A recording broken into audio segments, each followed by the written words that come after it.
Hi friends, అందరూ ఎలా ఉన్నారు? నిన్న మొన్న సండే సాటర్డే ఎపిసోడ్స్ చూశారు కదా. ఫ్యామిలీ మెంబర్స్ వచ్చి వాళ్ళకి టాప్ 5 పెట్టేశారు. అలాగే ఎవరెవరు విన్నర్ కావాలనుకుంటున్నారో పెట్టేశారు.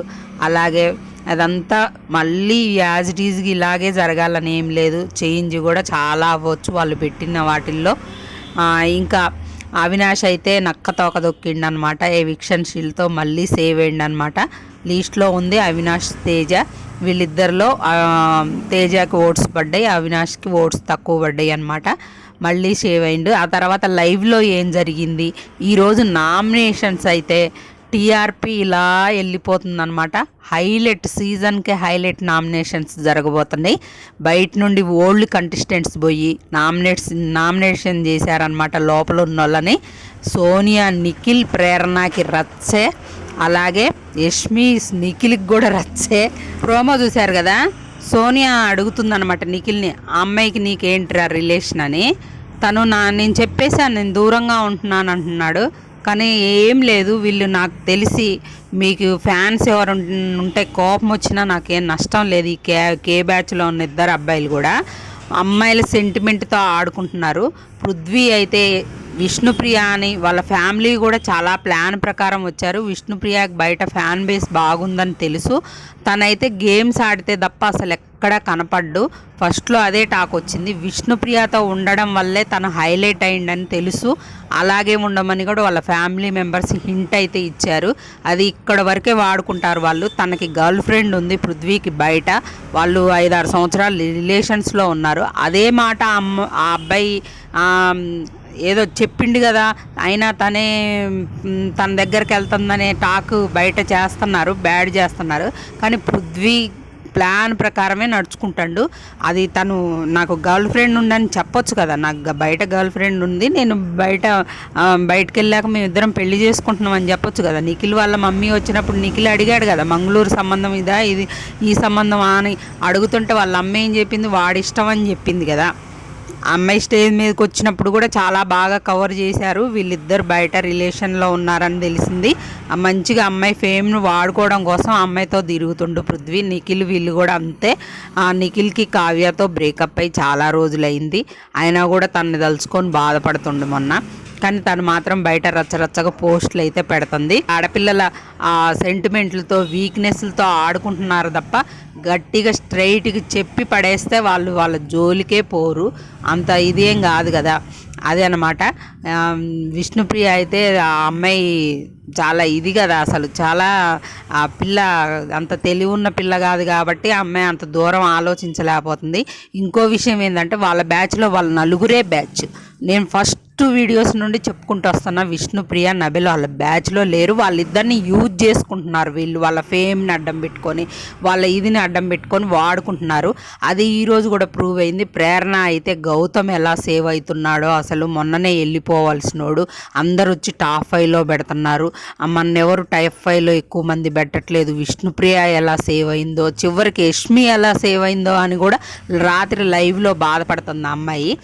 అంటే చూడండి, మళ్ళీ నబిల్ దగ్గరకు వచ్చి, అరే ఎవిక్షన్ షీల్డ్ ఎందుకు వాడావురా, 9 మందే ఉండేవాళ్ళం కదరా, ఒకళ్ళు స్ట్రాంగ్ కంటెస్టెంట్ వెళ్ళిపోయే వాళ్ళు కదరా, మనకి ఈజీగా ఉండేది కదరా, మరి నేను నెక్స్ట్ నామినేషన్స్లోకి వస్తే మన కోసం వాడుకునే వాళ్ళం కదరా అని నైట్ అంతా ఇదే బాధ. యష్మి, ప్రేరణ కూర్చొని అసలు గౌతమ్ని సీతాఫల్ దగ్గర ఉన్న హైలైట్ అయ్యి ఉంటాడా, అక్క అనే మ్యాటర్లో ఉన్న హైలైట్ అయిందా, ఎప్పుడో వెళ్ళిపోవాల్సినోడు ఎలా సేవ్ అవుతున్నాడు అసలు. నేను జీ పోయిద్ది అనుకున్నా, వి పోయిద్ది అనుకున్నా అని ప్రేరణ చెప్తుంది. వి అంటే విష్ణుప్రియ, జీ అంటే గౌతమ్ అంట. ఇంకా ఎందుకు వాడావని నబిల్ని అడుగుతుంది. నాకు నామినేషన్ పాయింట్స్, నేనైతే విష్ణుప్రియని నామినేట్ చేస్తా, మళ్ళీ గౌతమ్ని నామినేట్ చేస్తా, ఇవన్నీ చెప్తుంది. నబిల్ అయితే ఆమెకి ట్రైనింగ్ ఇస్తాడు, రేపు నువ్వు నామినేషన్లోకి వస్తే విష్ణుప్రియని ఏ పాయింట్లు పెట్టి నామినేట్ చేయాలి, అలాగే ఇంకా గౌతమ్ని ఏ పాయింట్లు పెట్టి నామినేట్ చేయాలని వీళ్ళు డిస్కషన్ నైట్ అంతా. ఇంకా నబిలను, నిఖిల్ కూడా అదే డిస్కషను. గౌతమ్ ఫెయిర్గా ఆడట్లేడంట, వీళ్ళు ఫెయిర్గా ఆడుతున్నారంట, గౌతమ్ది ఫెయిర్ ఆట కాదంట. అలా డిస్కషన్ చేసుకుంటున్నారు. పృథ్వీ వాళ్ళ అమ్మ వచ్చి చెప్పింది కదా, అందరితో మంచిగుండు, అది వాళ్ళందరూ వచ్చి చెప్తే కానీ వీళ్ళకి ఎలగట్లేదు అనమాట బల్బులు.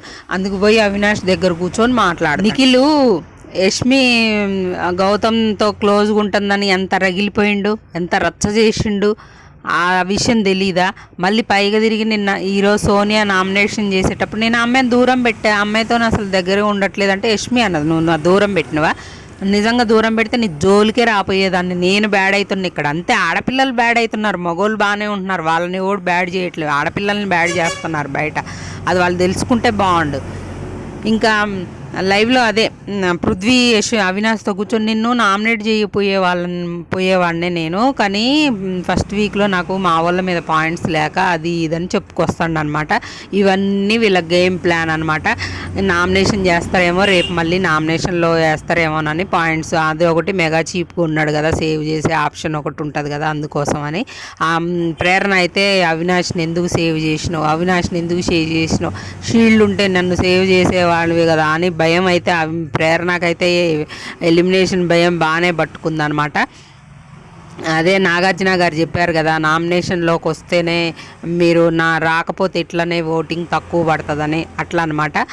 ఇంకా ఈరోజు నామినేషన్స్లో అయితే సోనియా వెళ్ళింది, నిఖిల్ని ప్రేరణని చేసింది, మణికంఠ నిఖిల్ని నబిల్ని చేసిండు, అలాగే బేబక్క పృథ్వీ నిఖిల్ని చేసింది. పెద్ద రచ్చే జరిగిందంట వీళ్ళ మధ్య. అలాగే నైనిక పోయింది, నబిల్ని చేసింది, ఇంకా యష్మిని చేసింది. అలాగే ఆదిత్య వెళ్ళి యష్మి ప్రేరణని చేశారు. అలాగే శేఖర్ భాష కూడా యష్మి ప్రేరణని చేశారు. ఎక్కువ ఓట్స్ అయితే వీళ్ళ నలుగురు, పృథ్వీ, యష్మి, ప్రేరణ, నిఖిల్, వీళ్ళు నలుగురు గ్రూప్ గేమ్ ఆడుతున్నారు. క్లియర్గా బయట చూసే వాళ్ళకి కూడా అర్థమవుతుంది. అవతల వాళ్ళనైతే వాడేసుకుంటున్నారు, అవసరానికి తగ్గట్టు వాళ్ళతో మంచిగుంటున్నారు. అదే వీళ్ళు ఎక్స్పోజ్ చేశారని తెలుస్తుంది. ఇంకా ఫుల్ ఎపిసోడ్ చూశాక ఎవరిది రాంగు, ఏ పాయింట్లు కరెక్ట్ అనేది మనం మాట్లాడుకుందాం. వీళ్ళు నలుగురు అయితే పక్క నామినేషన్లోకి వచ్చారు. ఆ తర్వాత విష్ణుప్రియ, రోహిణి, నబెల్ కూడా వచ్చారని టాక్ వస్తుంది, కానీ కంప్లీట్గా 2 days ప్రాసెస్ అంట ఇది. ఇంకెంతమంది వచ్చారు, మెగా చీప్గా ఏమన్నా పవర్ ఇచ్చారా అవినాష్కి, ఇవన్నీ కూడా మనం మళ్ళీ ఫుల్ అప్డేట్ వచ్చిన తర్వాత మనం వీడియోని లైక్ చేసి మన ఛానల్ని సబ్స్క్రైబ్ చేసుకొని పెట్టుకుంటే నేను వెంటనే అప్డేట్ ఇస్తూ ఉంటాను, మీకు మన ఛానల్లో చూసేయచ్చు.